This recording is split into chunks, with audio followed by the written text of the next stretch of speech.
আমরা ঈদুল আজহার জামাত নামাজ আদায় করেছি 9টা থেকে আমাদের আরম্ভ করে আমাদের জামাত দাঁড়িয়ে গিয়েছে প্রায় এখানে মধ্যে 400-500 মানুষ। আমরা এখন ঈদুল আজহার নামাজ আদায় করেছি।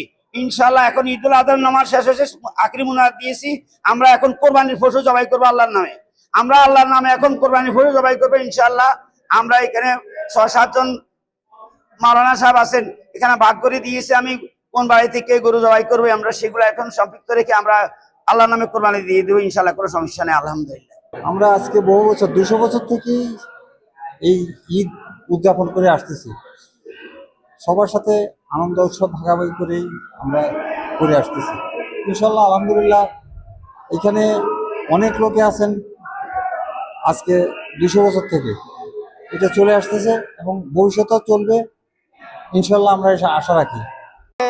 ঈদের দিন আমরা সৌদি আরবের সাথে একসাথে ঈদ উদযাপন করি এবং বাচ্চাদেরকে নিয়ে ঈদের মাঠে আসাতে অনেক ভালো লাগছে। সবাইকে ঈদের দাওয়াত রইল, ঈদ মোবারক।